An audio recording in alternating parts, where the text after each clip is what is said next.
Were you into the cards? Were you into Hot Wheels or anything as a kid? What were you doing then? And just stopping at all these stores trying to find one Beanie Baby. I remember like using Gary's messaging at that time and to really motivate me to not be, am I living up to my full potential?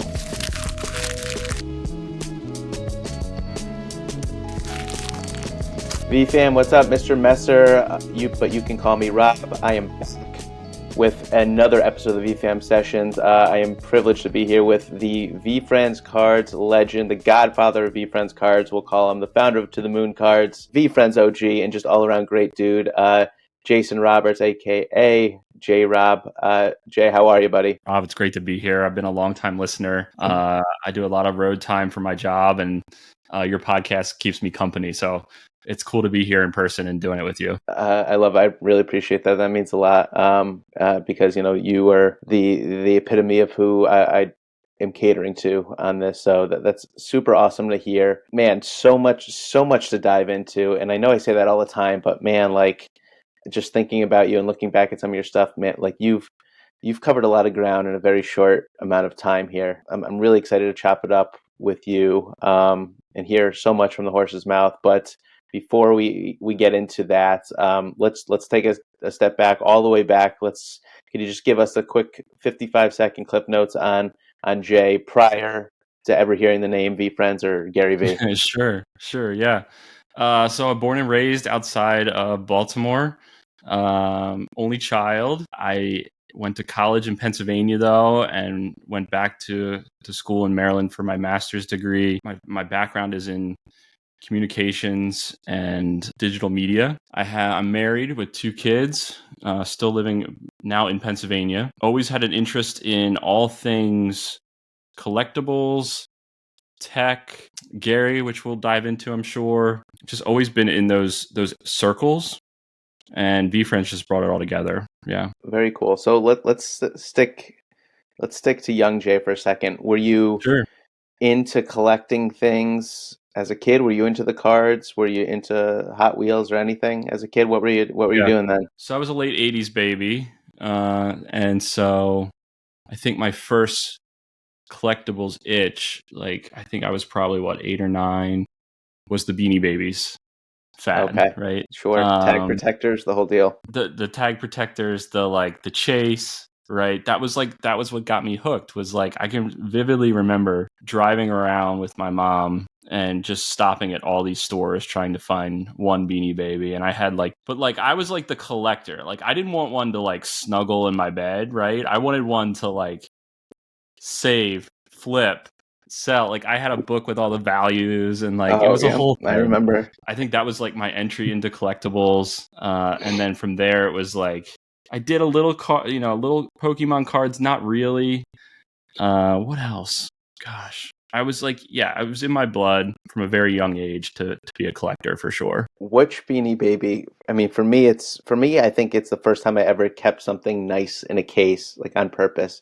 For me, it was Princess Di, the purple Princess Di. Which one, when you think back to that era, which one was it for you? What was the grail? Real quick story. So my cousin, I go over her house. She's probably 15 years older than me. She had the Grail and didn't even know it. She had the original brown teddy bear, first edition Beanie Baby before they were a thing. And she didn't even know it. I stumbled upon one in her room one day when we were just hanging out, and I said, "Do you know what you have here? Do you know what this is worth?" And she could have cared less. She had no interest in selling it. Nope, that's part of my collection. I'm not selling it. I was like, that's worth thousands of dollars. Yeah. So for me as a kid, I was like, that's the Grail. She owns it. But I liked all the original ones, the really early ones. The Inchworm comes to mind as one of my favorites for some reason. Yeah. But I don't know. That was such a fun time. It really was. And it's so funny how it comes back around. And with that, I never thought about this till now. I just know, there's so much pattern recognition that happens when I'm having these conversations and just listening to Gary and having a pulse on everything. Do you, and this is the first time I'm ever thinking about this, do you think that Gary will revive Beanie Babies? I mean, we've seen some plush with the Squishmallows. How do you, like when I first say that, what comes to your mind? So what comes to my mind is that quote that he always talks about. I wanted to buy an IP. I wanted to buy an IP and and make it awesome again. And then he decided to do his own thing. So actually, I don't think so. I think he's on his own path now. And I don't think he needs to bring back Beanie Babies. I think he's making his own Beanie Babies right now. So you wouldn't bet on a TY VeeFriends collab? You know, I don't know. I just feel like he did the right move with the Squishmallows, because that's like the current Beanie Baby, right? That's like pop culture plush right now is Squishmallows, and that won't last forever.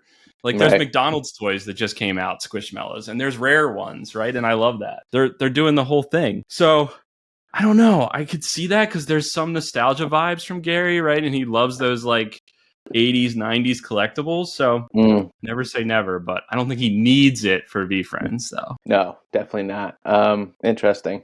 Yeah, just a random aside.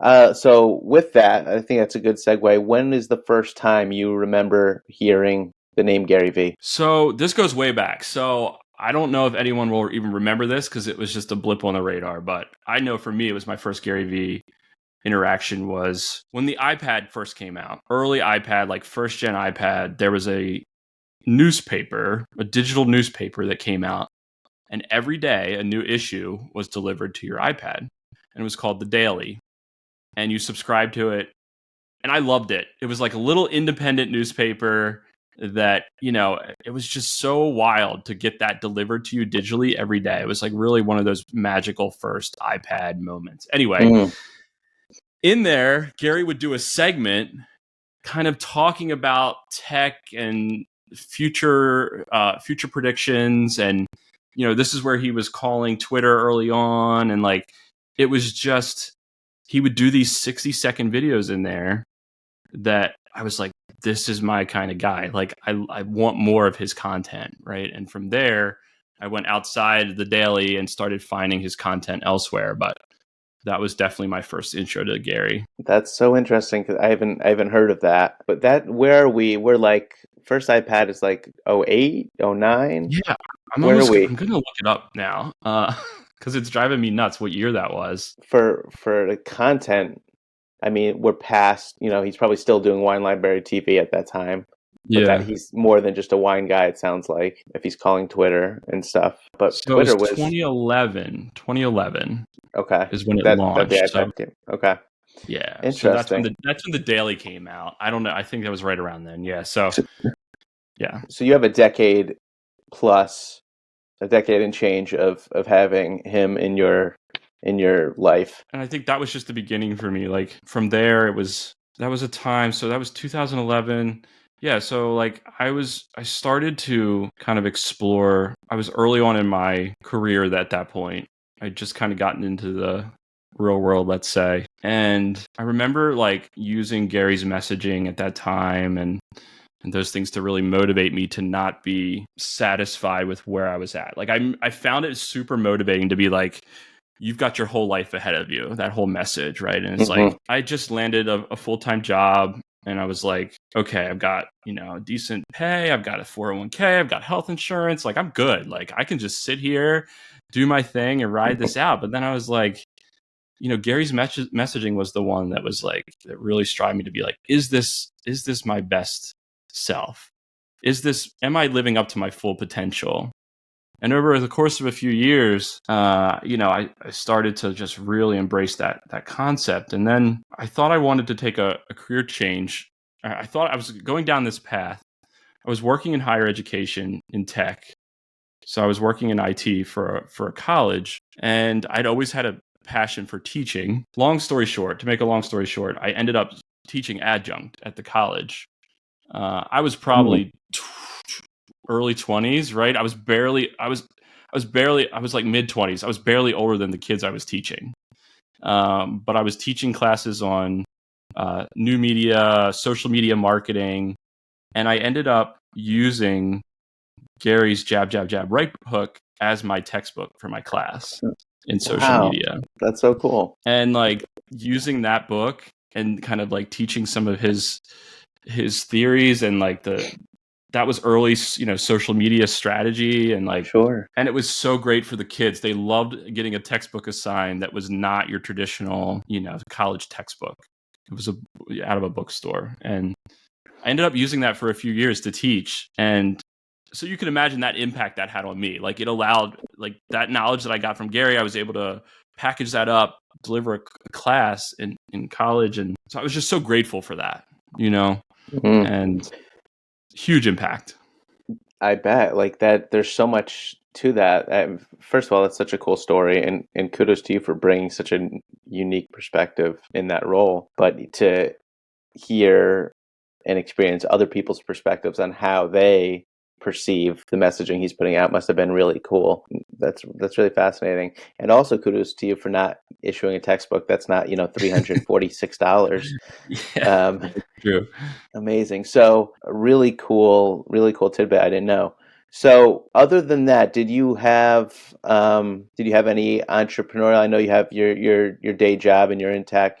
Did you have any other entrepreneurial ventures throughout those years prior to getting into your VeeFriends life? So I didn't I wouldn't say I had like anything super formal outside of I was working a lot. I was working a 9 to 5 and then teaching in the evenings. I was pretty busy. But then I did like, the flip culture that surrounds Gary and his world and the yard sales and it kind of it did scratch an itch for me. And when my first son was born, my wife at the time, we really wanted her to cut back her hours. She was working night shift as a nurse and just really grinding. And we're like, to make this work and to really give our son the best first year of his life, I really wanted her to cut back on her hours. So I was like, you know what? I'm going to start flipping, and I'm just going to start. I just scoured Goodwills on my free time. Did that. Did toy flipping. Did all kinds of flipping, and that was honestly like all that. A lot of that came from Gary and Reezy. That whole thing was like that's what got me through that time and supported my family so that she could cut back her hours. It was awesome. I ended up being, in my eyes, I was at the time I was like, okay, I ended up being pretty successful at it, and it was so fun. So yeah, I didn't have a to the moon back then like I do now, but it definitely filled a void, and it helped my family out big time. That knowledge transfer. Yeah, amazing. And I've seen that in my life now too. Living that good old flip life. The clearance sections at Target, they were like my go-to. You could kill it at a Target clearance. Like it was great. Did you ever mess around with Goodwill bins? I see they don't have the bins here. Like I've seen them in other states. It was always like I'd go to the same Goodwills, and then they'd put the good stuff in the glass case, right? And they'd check eBay. It was hard. You'd had to find the stuff that Goodwill missed, essentially up here in the Northeast. And so, yeah, it was definitely a hustle, but it was a lot of fun too. So much fun. Yeah, I didn't grow up in the Northeast with bins either until we moved down here. And I was like, what is this thing? I've seen them on YouTube. I'm like, it sounds amazing. It's just it's like I was talking about this with Sagi. I was like, it's not, if you're just like dipping your toe into the flip waters, like maybe it's not for you. Like head to a garage sale first, head to a Goodwill. It's more of like the 201 class because you're just in it. You got to know. Literally. Yeah, literally. So fun. So you honed those flipping skills and the ARB skills from that. Now you're, obviously that worked for you. It gave you that extra cushion. During that time, which is a very important time in a young family's life. So you're developing. I assume you're developing this conviction in Gary, and you're, buying what he's selling. In comes this NFT craze. And now being in the tech world, like, did you know about this prior to the VeeFriends onboarding that happened early in 2021?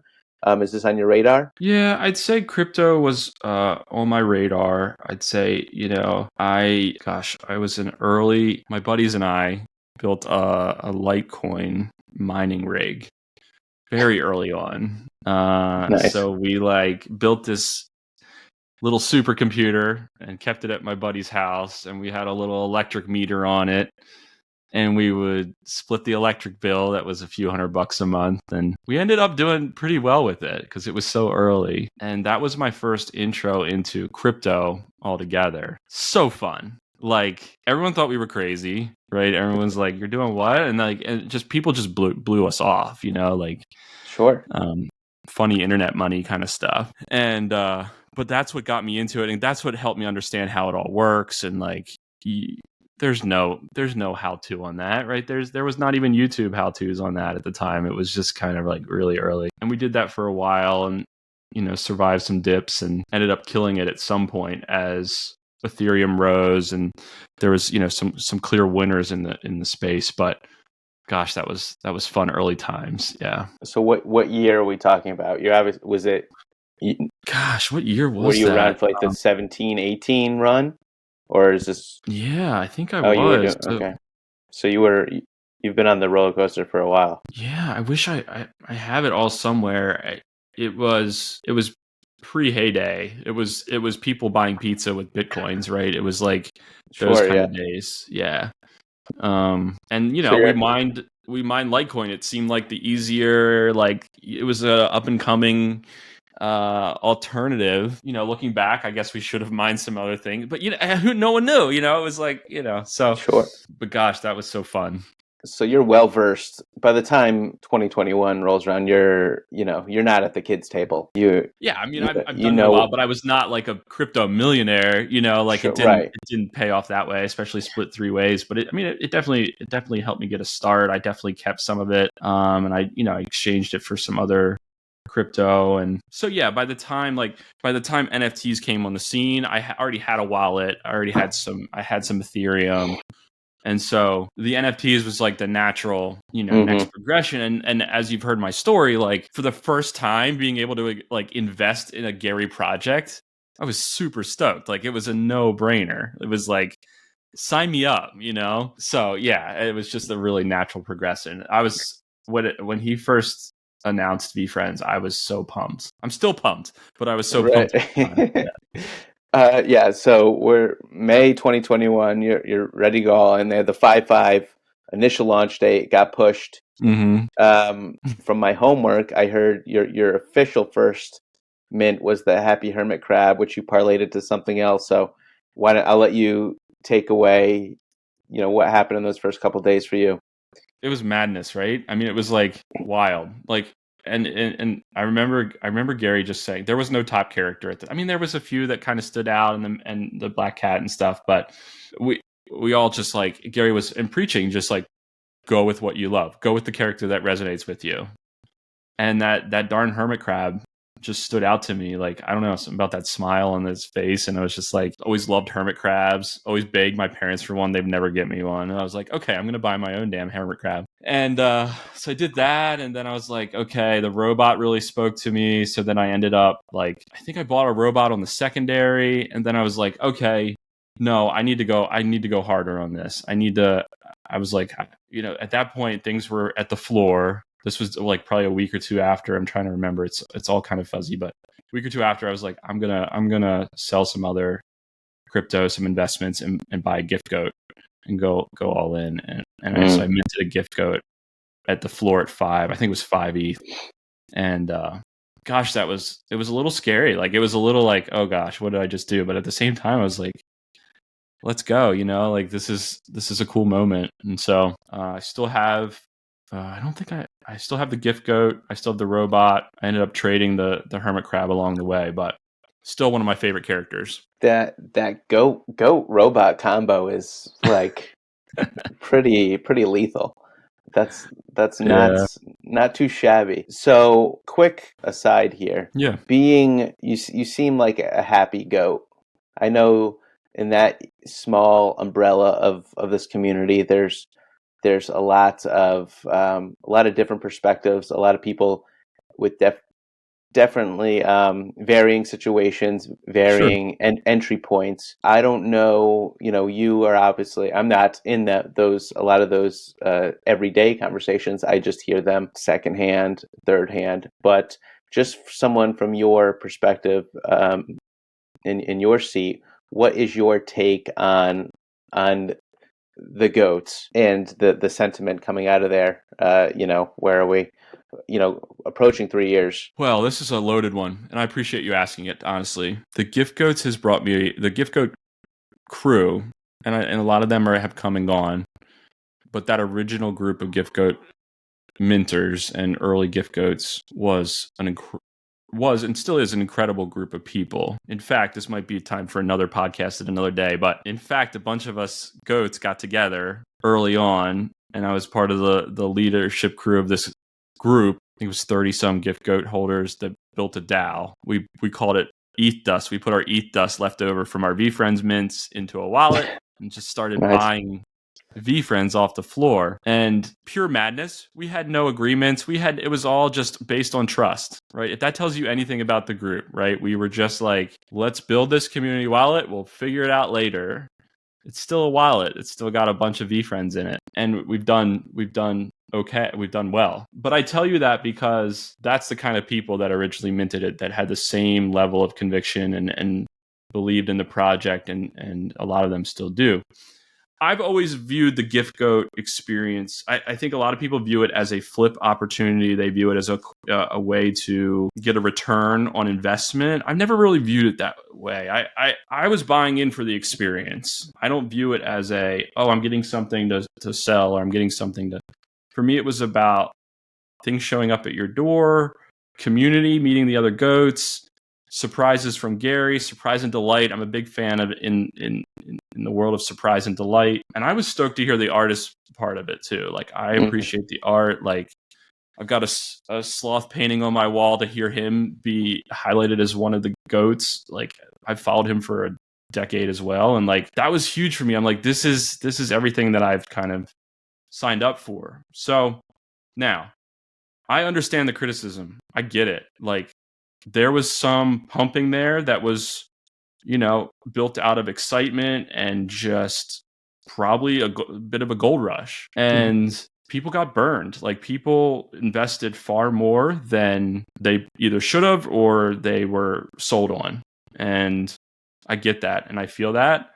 And I feel for those people. And, a lot of people have criticized, like, why don't you get out? Like, at this point, the experience, the gifts haven't been, everyone's like, they haven't shown up in your driveway yet, right? So why are you still in this? And I'm like, well, it's ride or die for me. Like, I'm just going to ride it and enjoy the experience and not sweat this stuff. So even, unfortunately, the negativity is definitely, it's one of those situations in life where the negativity is definitely overpowering those that are pleased with the experience or have a positive attitude about it.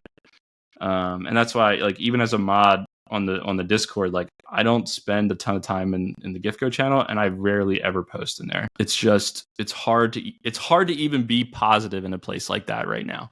So, but I'm like, I plan to hold that for life. Like, I don't, even after the gifting experience is over, for me, it represents, it's like a bookmark to that period of my life and that time. And it's just, I've enjoyed the experience. So that's my roller coaster of a response to that. I think that's wonderful, and I appreciate your transparency and your thoughtfulness to that. And all the time, like, if I know someone's a gift go and I'm developing a rapport with them at a IRL, like, that's the first thing I'll ask, like what kind of a goat are you? Yeah. Are you a happy goat? And it's very and usually I only get to that question if they are, because, to your point, like, I'm getting different kinds of feedback very quickly if they're the other kind. So I think it's a very, from where I'm sitting as a, wannabe historian of this whole thing, I think it's a very, very interesting, intriguing story, subplot throughout this whole thing, that the 555 of those. So I appreciate your insight as someone that's on the ground there. So you mentioned that you were a mod. How, just real quick, how did that come to be, and how was your experience in the trenches in that regard? Yeah, sorry, I should to clarify, I am still a mod in the VeeFriends Discord. So this goes back to the cards again. Everything goes back to the cards at this point. Everything from this point forward that we've been talking about it all switches to cards at this point. But I was super passionate about the physical component, physical collectibles around VeeFriends. I believe that while I knew the digital would be supreme always in this world, I always felt like the method to onboarding new people outside of Gary's world was going to be the physical collectibles. And so that's why I was always super bullish on it. I believe that it would have a huge part of VeeFriends from a very early time, and the cards really got me hooked. So I developed, like many people in the VeeFriends world have developed their own little kind of expertise in certain things, or have followed their passions and related it to VeeFriends. I did just that. I created a VeeFriends cards on Twitter and started that account. Quickly grew it in popularity to 2,000 followers all throughout VeeFriends and beyond, and just really, before VeeFriends had a presence around cards, I built this little micro community around the cards and creating content and grading, and so much good times there. That first year of running that Twitter. And then VeeFriends came to me one day, Andy and Rips, and they said, we really have big plans for the cards. We really want to own that Twitter handle. And I said, it's yours. I said, it's not my IP, right? If you want to take it to the next level, who am I to say, no, you can't have the VeeFriends cards handle. No. But I spun it in a way to them. I said, look, this has been a lot of fun. I said, I've built a little community here. Like, I've got a really good thing going, and I'm really enjoying it. And I think I've really brought a lot of value to you as an intellectual property. I think I've brought a lot of value in helping to grow the brand myself. And I said, I would love to stay involved and as part of a leader in the community.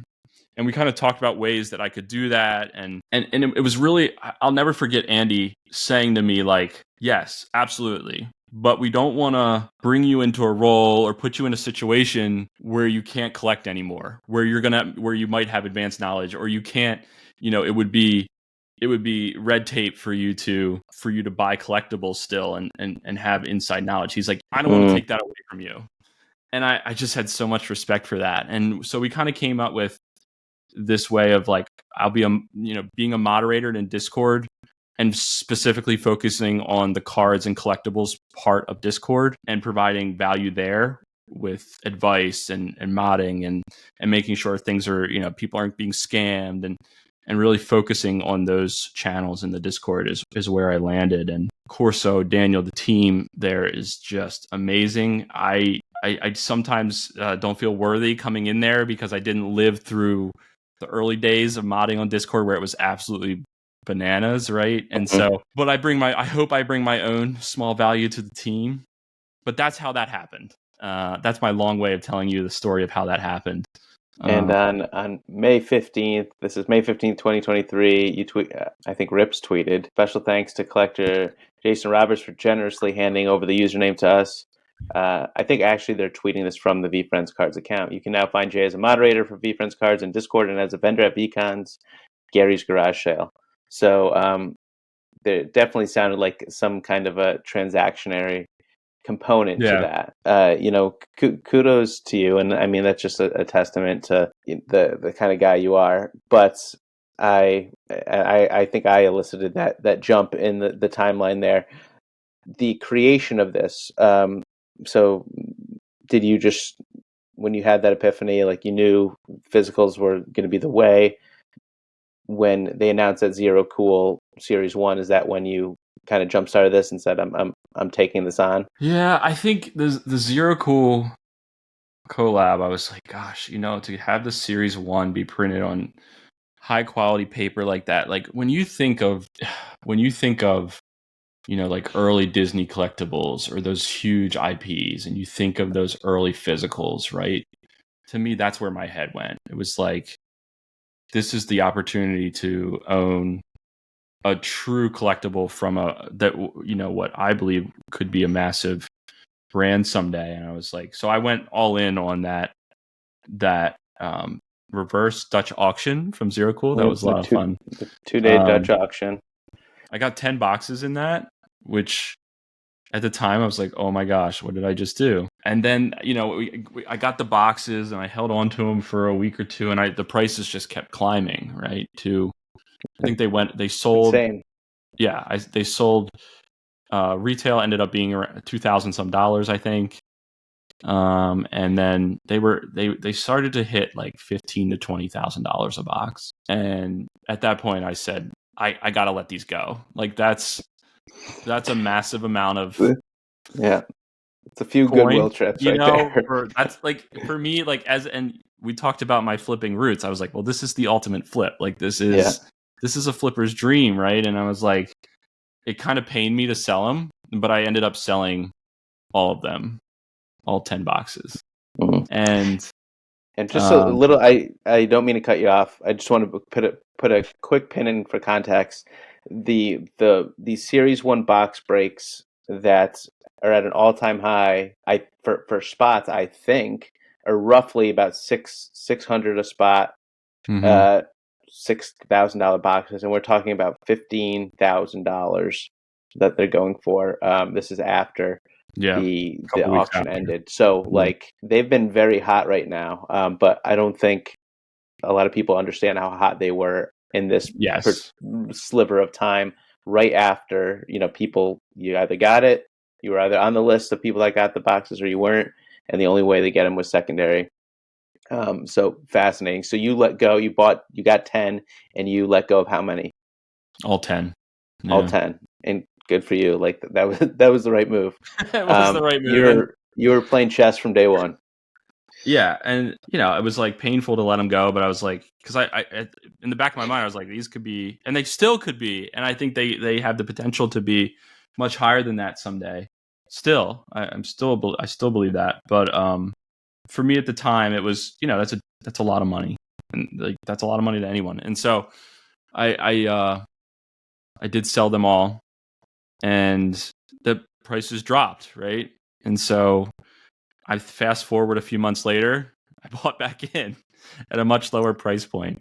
And that's when I was like, finally, I can break my own box. Right. And I broke 1, 2, turned into a lot more. Yeah, that's how that got started.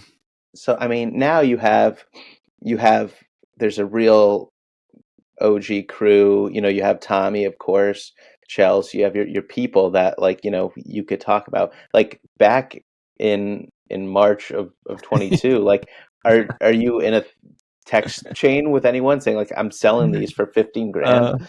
Or are you like, no, are you talking to your wife? What's happening? These are moves. These are big moves. I had some like, some original VeeFriends people in the GOAT crew that I shared this with, but it was really it's still not my nature to.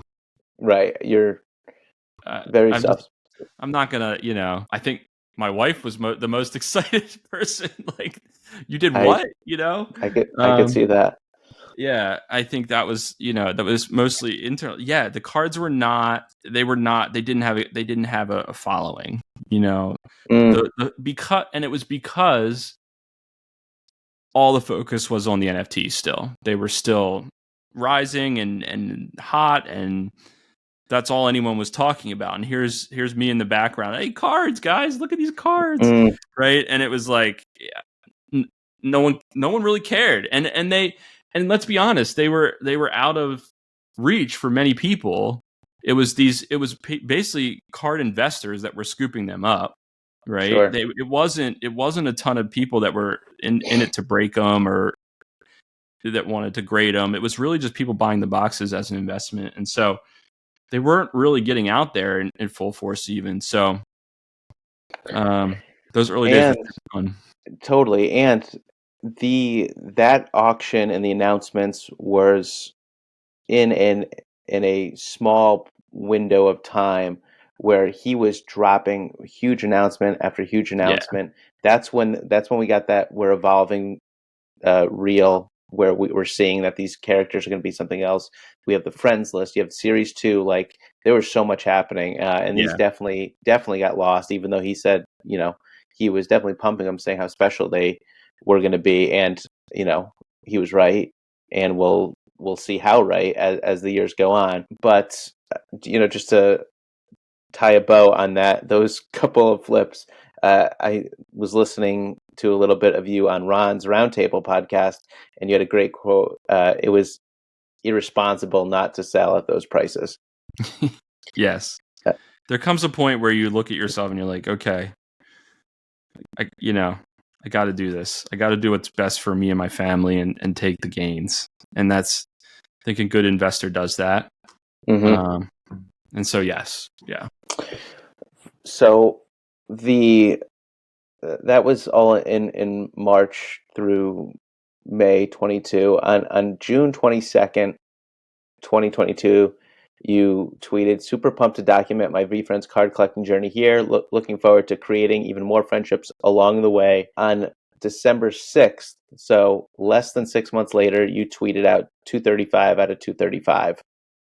So yeah. you started on a journey of collecting all 235 original Series 1 cards. Talk to me about that, and how did you do it in such a short window of time? Because you said you got back in, and you obviously got back in a big way. So, gosh, what date was that? So that was, June 22nd, 22, and you also 22. tweeted your first time you ever tweeted a graded card. It was, do you remember what it was? No, I don't. It was the Diamond Hands Hen Lava. Oh yeah, I still have 1 that of 1. Still have that one. Yeah. Here's what happened. So the price really, as the NFT market. Here's how I remember it, it's honestly a little blurry. Like it was craziness. The NFT, and so I could be a little inaccurate here, but here's how I remember it. The NFT market started to really free fall, and there was a lot of people that were trying to get back some of their losses by selling those boxes, right? And so as the NFT market kind of fell, so did the box price. It got down to $4,000 or something crazy. And so it was at this sweet spot, Rob, where it was like there was enough demand rising for the cards individually because there was not many out there and people wanted their character in the card, right? And the box prices was coming down, and there was this sweet spot where demand for the loose cards was rising, prices of the boxes was sort of had fallen.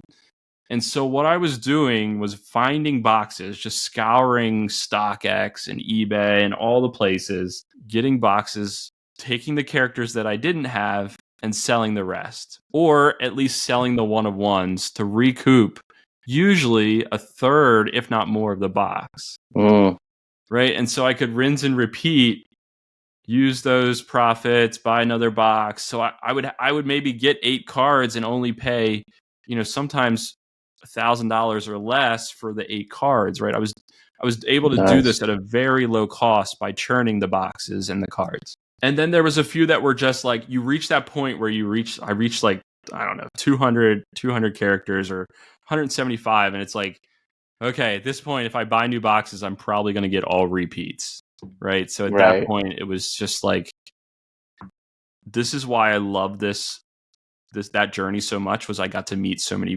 VeeFriends. Just finding the cards all over the world, adding people on Discord, asking people. Gosh, I put out bounties for certain cards. And through that I met some great people. So it was so fun. Like, I just had a blast doing it. I was able to do it at a relatively reasonable cost, and it was like this goal in my mind that got me through just some weird times in my life, and it was like a great distraction. And that's kind of the crux of it. Yeah. How many boxes do you think you opened? It's bad, Rob. It's a lot. I have a stack in my basement. I kept all the wood boxes. Oh, you did? Yeah, it's crazy. It's probably 30 or more, probably 40 boxes. I don't know. Like, no, it's probably not 40. I could send you a picture. You can't share it, but I'll send you a picture. All right. It's a lot of Off wood the box. record. Um, Off the record. yeah. That's fascinating. And you're not like this is pre to the moon. You're not like streaming any of this. This is No. this is OG in your basement, just ripping Series 1 boxes. By myself, That's amazing. not on camera. Yeah, Tom And Pinter hates that about all this. He hates that I didn't document this or that I didn't record all these. Or yeah, yeah, but I mean that adds to the story. That adds to the just the authenticity of the time. And your story is totally checking out the timeline because I'm thinking back to VeeCon, and we'll talk about VeeCon 2 in a second. But VeeCon, the garage sale of VeeCon 22, like there was a decent amount of tables there, but I'm thinking like maybe there was 30 V1 cards there, right. 20 V1 cards there. Like there wasn't a lot at all. Never Yeah. mind like slabs and I think maybe there was one break that someone pulled something the whole time. Like it just wasn't a thing. It just was not a thing. So very cool. On the January 1st of this year, 2023, you tweeted the first VF1 series set of all 235 original characters is here, 100% graded by PSA. Thankful to be part of this community for the many new friendships I've made along the way. First of all, what was the final card? What was 235? Cockroach. That was the one. That cockroach. That was the one I had to put a bounty out on. I offered up it was a very rare wizard, and someone saw my post, and yeah, I ended up securing the cockroach, and that was the last nugget I needed. Crazy. Very cool. And then the last thing I'll ask you about this era. Gary mentions a lot that the day he buys the Jets is going to be the worst day of his life. I know this is at a smaller scale. It's not. This obviously wasn't a lifelong goal of yours. It's just a fun little project. But I'm curious. How did it feel completing that? Comma, was there any part of you that was like had that let down? Like, okay, like now what? There was a definite feeling of okay, now what?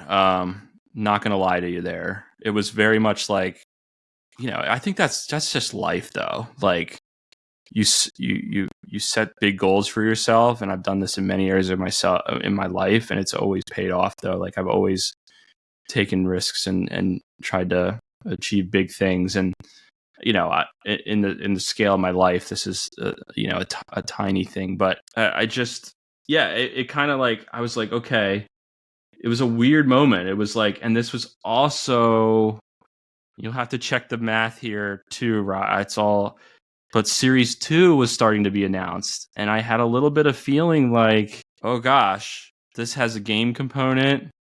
Should I have, I wouldn't say it was a regret. It was definitely like, was this the right move financially? Like it was definitely the right move as far as, all the other reasons, but I had a few moments of like, oh gosh, was this the right thing to do? And am I going to hold it? Am I going to sell it? What am I going to do with it? And yeah, I was comfortable in the moment, but I definitely had second thoughts. Like, I don't think I didn't have extreme regret. It wasn't one of those moments where you're like, oh my gosh, I can't believe I just did that. No, it was more like, okay, yeah, like now what do I do? Now how do I stay active in this? And for me, it was like the Twitter, how do I keep making content, that's engaging? So it was a mix. It was definitely a mix of emotions. I was actually at that point kind of a little burned out from it. I think I almost got not obsessed, but I had that component in my brain, like of obsessive.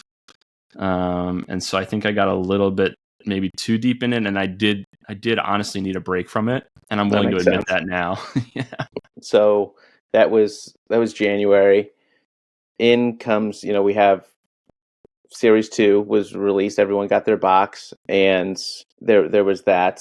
I mean, not there were breaks, and people were doing things with them, but it didn't really get going till closer to VeeCon. And I'd love to talk about that because even me personally, cards weren't on my radar at all. Like I maybe watched 2 hours worth of like Jeremy breaking boxes just kind of in the background just because it was content and whatever. but no real engagement.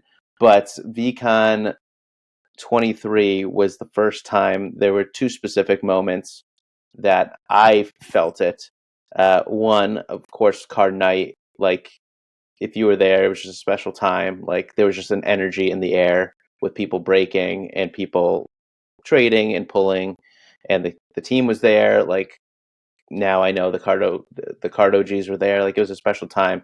Mhm. And the one that happened before that weekend was the rush of people that were following Gary at your table when he came through, and to quote him, he went ham at your table. What was that moment like? So let's back up for 1 second. So I do want to talk. I want to. We mentioned the now what, right, and that feeling of like, okay, like, and I took a little break there, right, and I was like, okay, I'm gonna tune this out for a little while. I need to get a mental rest from it, and then I came back to it, and I was like, you know what? I've got one hell of a collection here. I've met so many people. I know who owns all the cards. Why not like turn this into a little side business, right, and start to have some fun with it? And at that point, after building the collection and the Twitter account, like I had built a relationship with Rips and Andy and even Gary. Like they were all aware of like who I was, that I and when I figured I have credibility in this space, so like setting up a table at VeeCon, and setting up a little side business seemed like this could actually maybe work a little bit, right? And so I went for it. I did it, and asked to be in Gary's garage sale. What an honor to be selected for that. I did not take that lightly. I was so grateful for that. Many people don't realize that.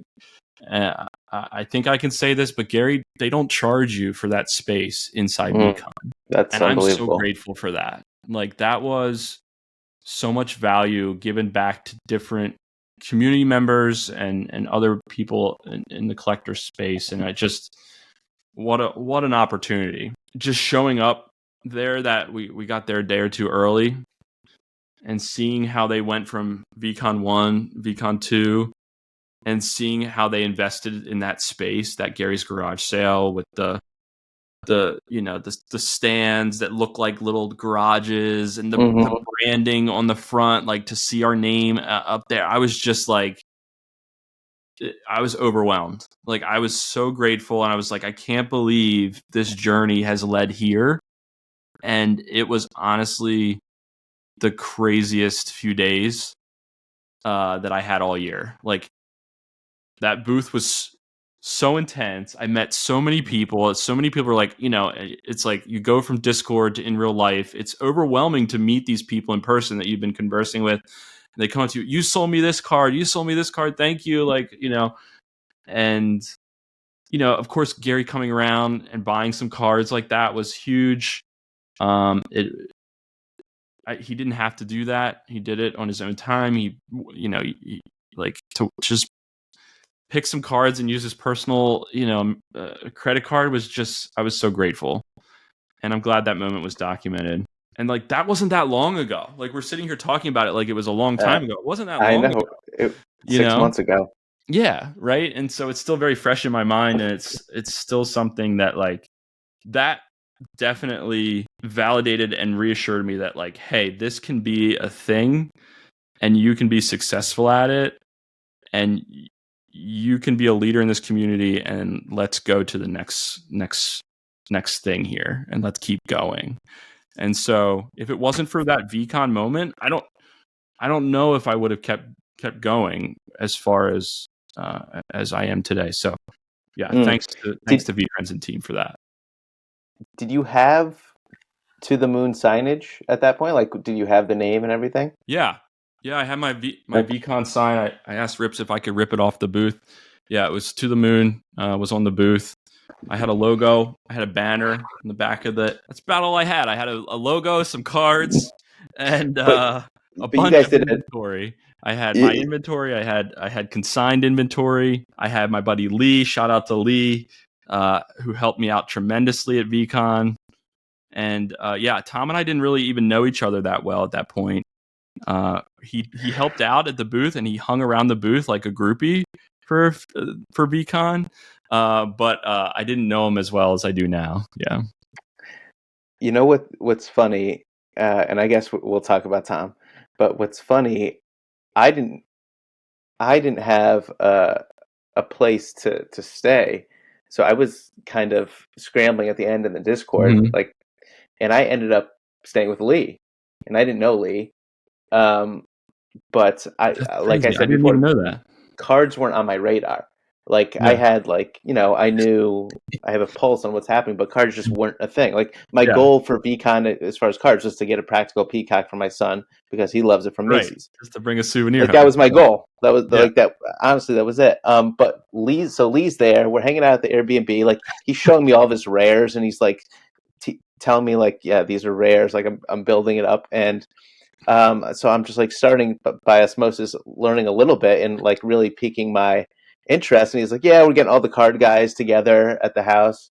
And I left like because I didn't see it yet. It just didn't click for me. Now, like you are the friend, Yeah. So funny. like, and I know all the card OGs now, but it's so funny how like I was so close to it, but yet so far. So far, yeah. Um, Lee's a good dude. He's a really good dude, he's a and great dude. Shout out to Lee. Always has a quick offer to give if you're looking for something. he's a real.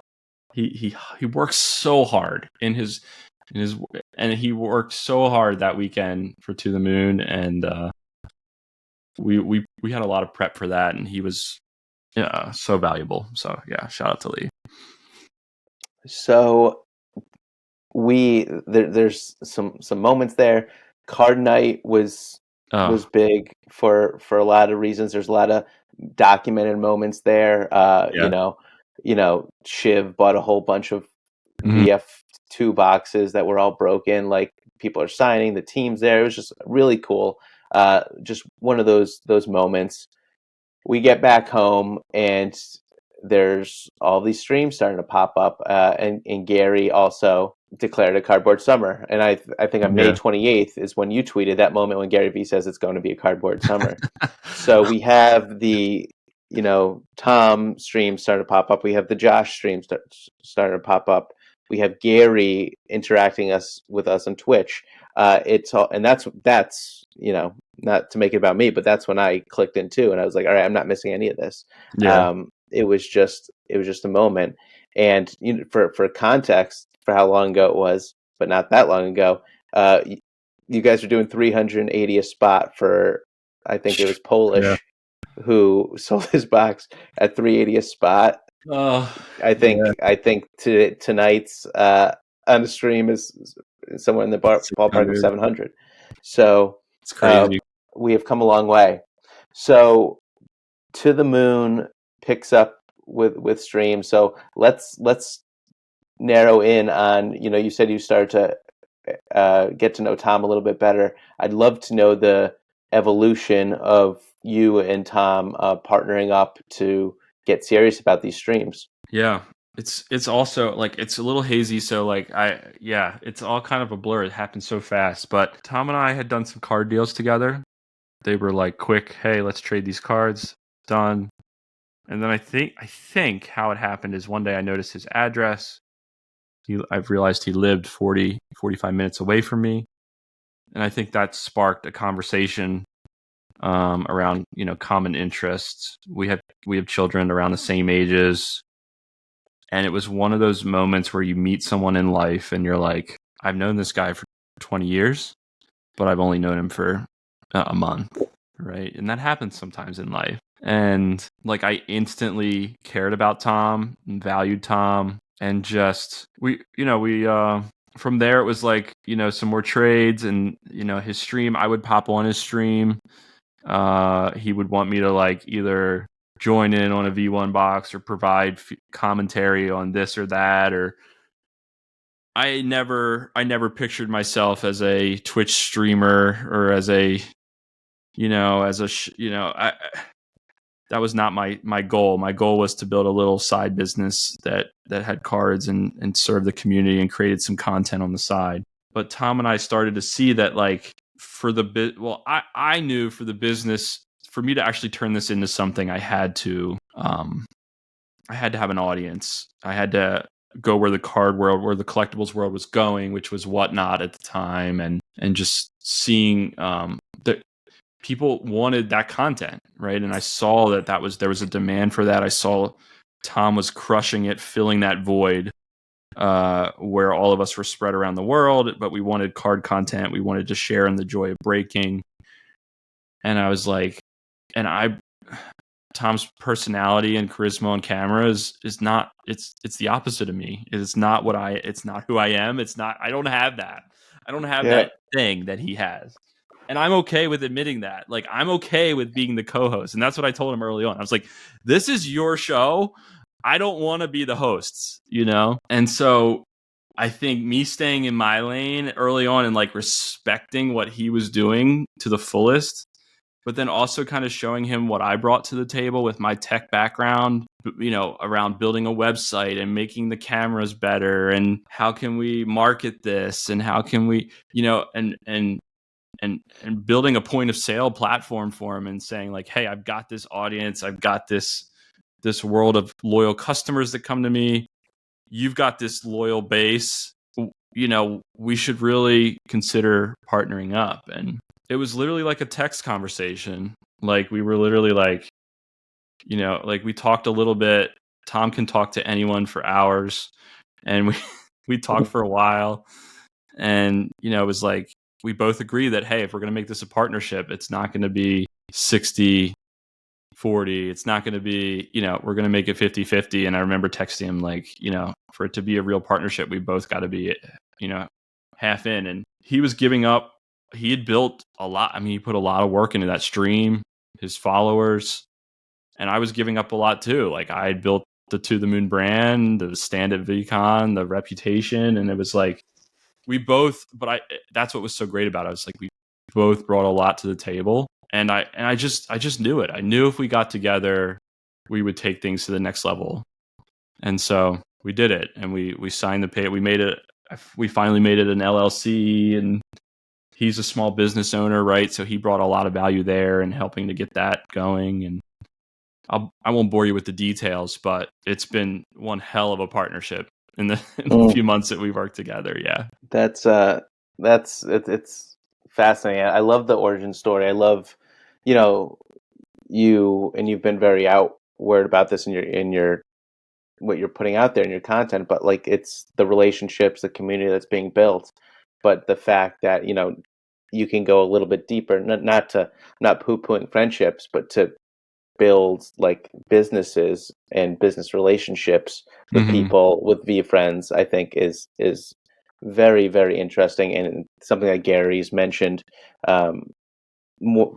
numerous times, you know, when talking about VeeCon, when talking about this community.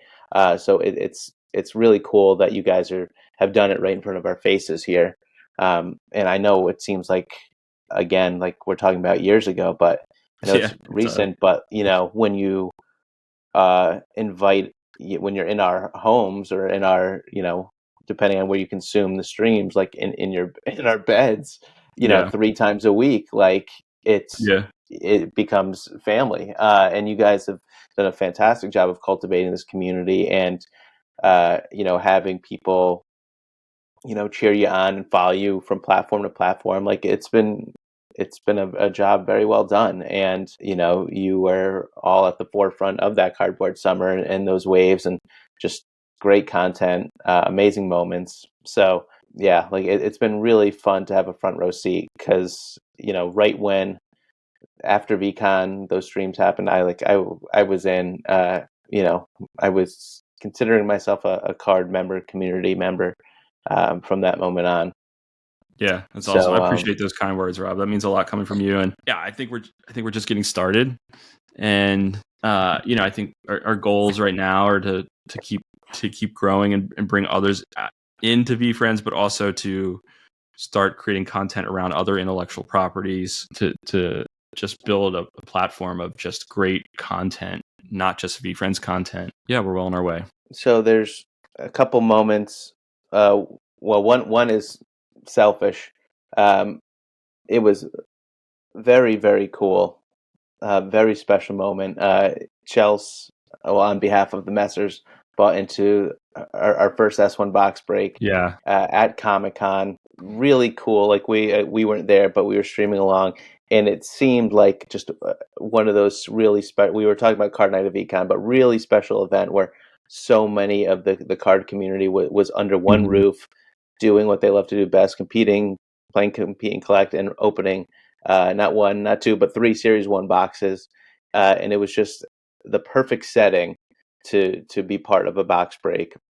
And it's you, it's Tom, it's Josh, all ripping, and Rips is there in Corso, and Andy was walking around, and you of all people pulled this guy, our rare gratitude gorilla, which was such a special moment. So thank you for having the hands for that. And the second, of course, happened November 10th on the To the Moon Twitch stream, where you guys were doing what you do, selling Series 1 boxes, selling out of Series 1 boxes. Soggy comes in, he says, I want to buy the whole box. Well, actually, let me back up a little bit. There was a moment where you got some notoriety and got called out on the Fanatic stream on November 8th. That whole weekend was insane. The whole they fucked up Gary quote that Chelsea and you guys used as fuel to kind of amp up this particular stream. So a lot of great content. There's a lot of buzz around it. Talk to me about that moment. And for those listening, I'll tell you how the story ends. The very first one of one that we know about, Black Cat Spec was pulled. VeeFriends Cards recently in last couple of weeks called it the best pull of number one pull of 2023. I've watched the footage countless number of times. Talk to me about that moment for you, being such a OG person from the beginning for this card set. What was that like for you, the person, and just the community? Yeah, it was one of those moments that just everything felt so right about it. You couldn't have scripted it better, honestly. I think shout out to Soggy. He was new to the community. Everyone was kind of, if you're new to this community and you come in fresh, everyone roots for you. I love that. And so Soggy was new and kind of dipping his toes into VeeFriends Cards, started out on Fanatics, made his way over to our stream, felt this he felt the itch and just went after this box and went bold and went after this whole Series 1 box on his own. And the cat, we had broken on stream many boxes. I'm going to say 10, maybe more, and not seen even a core Black Cat come out. Josh's stream, our stream, it just hadn't come out. And it started to become that's probably 100 cards right there. The odds that one would come out it should have happened by then, is what we kind of felt like. It was huge to have that moment though. It kind of was one of those moments you wait for it and you're making good content and you're gonna someday you'll have one of those moments. I honestly thought it would take a lot longer to have one of those moments that gets attention outside of the community like that did. I just loved it though. It was so perfect the way that Chels ripped it. There was a lot of energy around her helping out, joining To the Moon. Soggy being new, it was the spec. It wasn't even a core. There would have been a ton of energy around a core. It was the 101. We had been building in the background relationships with CGC, so we had that established, which helped us take that card to the next level. All the pieces, you saw the public facing, but if you just knew the backstory of how hard Tom and I were working, what we went through to get these boxes, it was just madness. And then all the things we were doing, busting our butts, and we were gaining some, but then to have that moment where okay, let's rocket us to the next spot was just so awesome. And a lot of people were like, well, weren't you pissed you didn't open that box? Weren't you mad that someone else? It's like, no, that's exactly what we were waiting for. Like, if we were all about this for ourselves, like we wouldn't, like, that's not what this is about, like it's far more valuable to us, both qualitative and quantitative, to have that happen in that way for someone else. So I don't know. It was just all around a perfect moment, and something I'll never forget. And it goes down in history. I love that. I love that it's part of history. You're documenting the history. Now VeeFriends is documenting the card history. It's great. It's legendary. It really is, and it's so like I always, I talked about it with Soggy. I just had him on the other Yeah, night, can't wait to and hear that one. Yeah. it's eerie that like I'm like this is where it was pulled, and I like get those like those chills, Yeah. get those chills just thinking about it. But it felt, just to piggyback on this for a second, it felt like I know the whole community was there, but it felt like the whole community was there. Mm-hmm. Like looking back at the chat to see not only all the positive sentiment for Soggy and the celebrating that we finally got this out in public, this card that everyone's been waiting for, but like the team was there. Gary's there, right? Yeah. So With the perfect, commentary, right? Rips, Andy, like Daniel, Tyler D, like everybody's in there. Um, and we're all just like, it's just a celebration. It was just a celebration that you guys were hosting. So just an unbelievably cool moment, and it's nice to see it still, documented, like you said, in history with so much content, much more to come. But yeah, I was so happy for you guys, and everyone that was a part of it. And just to put a cap on this, you tweeted on November 11th, so the day after, I collect what I love with friends that I care about deeply in an unmatched community. This is bigger than cardboard, to the moon. Yeah. That's what I was Which is feeling. I was which like, was just seeing the love around it, and just the positivity around it, and rooting for a new member of the community, and just it was all the things in one in 5 minutes. It's pretty cool. I just couldn't believe like how hyped up that was, and you guys over delivered. Like the content leading, if you ever have a chance, like go back and look at the content that was leading up to that stream. Holy shit. Yeah. And you talked about you're the yin to Tom's yang. You had some really awesome emotions during that. You definitely Yeah. got up. You Those didn't were break your real. chair. You didn't break your chair, I but didn't break my chair. No, but um yeah. so there's so many nooks and crannies to this physical collectibles world, at large and under our umbrella. I see these guys have these layers to their houses that are full of Star Wars stuff, Mm-hmm. or Harry Potter, or Pokemon, whatever, Mario, whatever. And like I fantasize and daydream about having that for VeeFriends. And I know you've gotten into other, I saw you were collecting a lot of the other types of cards, the VeeCon hotel cards from 23, the Uno. Are you consuming other memorabilia too, the clothes, Gary stuff? Is that something you're doing? Yeah, I definitely support the brand. I wouldn't say I'm collecting all those things. The pins definitely scratched an itch. The stickers, I love the super stickers because I can grade them. Anything I can grade, I love the grading process. I love everything about it. And so anything I can grade like that, I enjoy. The pins is an easy one to go down. I'm not going to go down it as hard as I am the things I can grade and slab. So the super stickers has been a big one.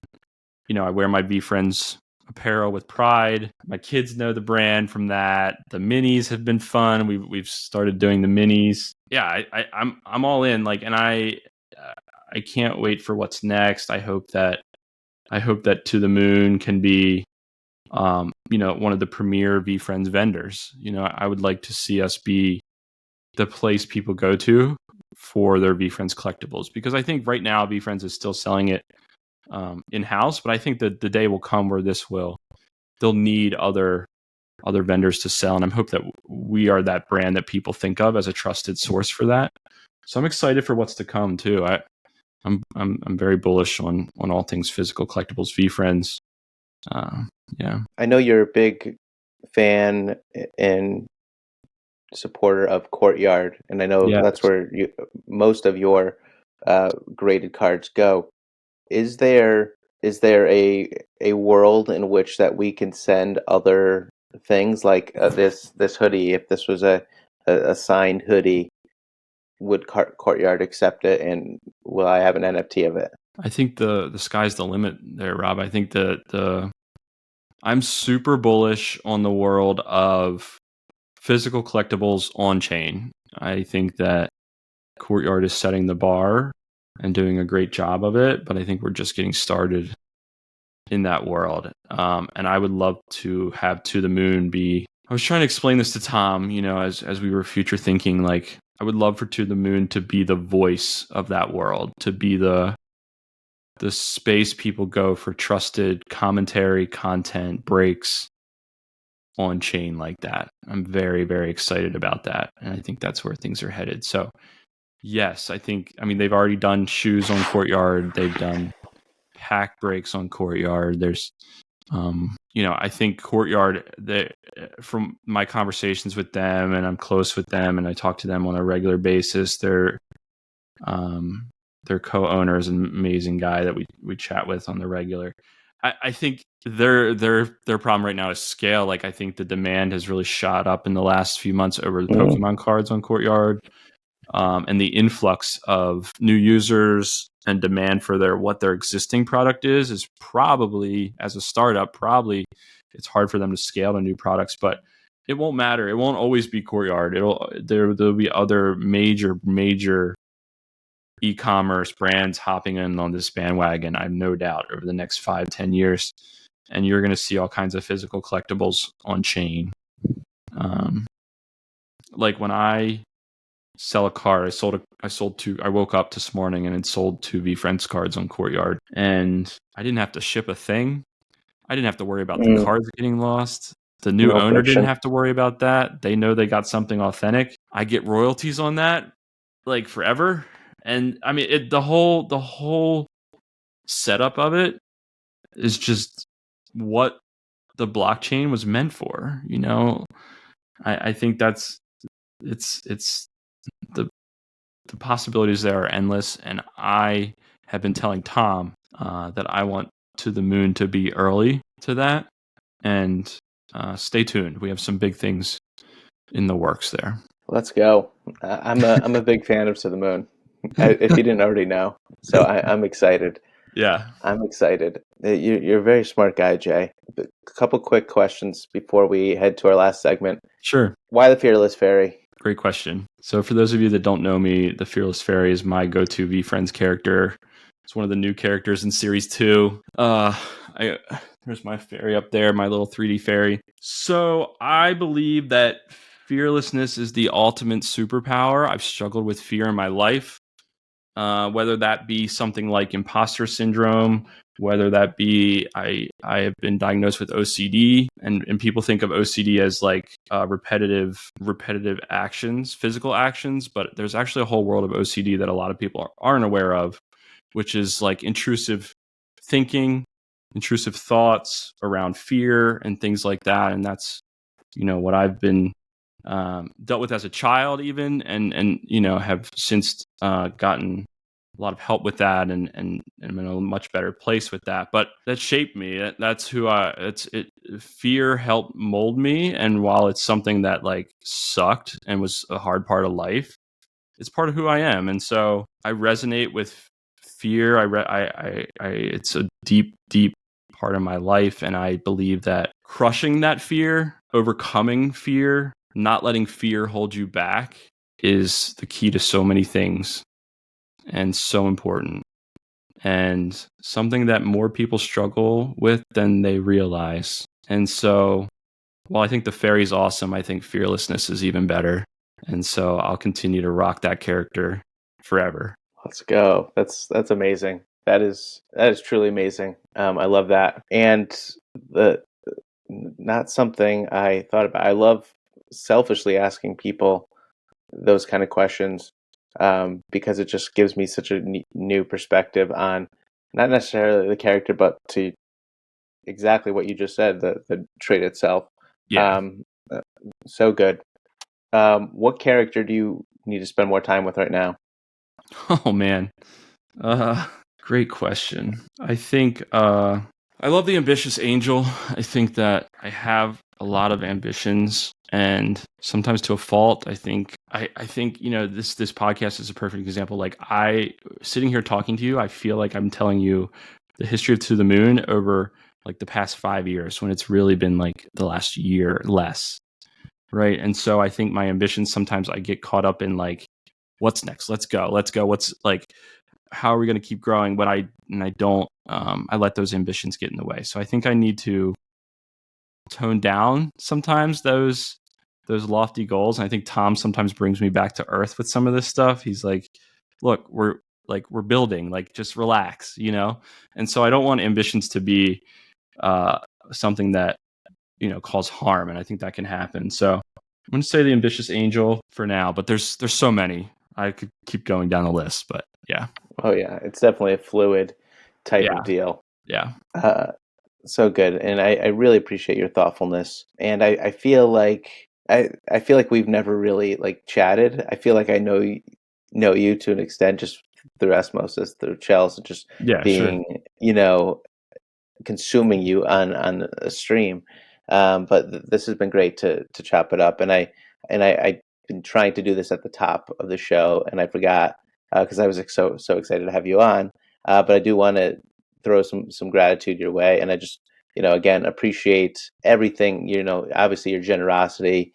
If you tune in to Tune the Moon for 4 seconds, your generosity is just through the roof. I appreciate you taking on Chelsea onto the team. That was really, really, really, really cool in our household. So I really appreciate that. And just, being the kind of awesome ambassador to, for this community we have here. Your your humility is just, through the roof, for what you've done, for what you've achieved, for what you have. So many people, I think, could take some great notes for how to handle that with such grace as you do. So really appreciate you. And of course for coming on and just, with your time. So thank you, D, all of the above.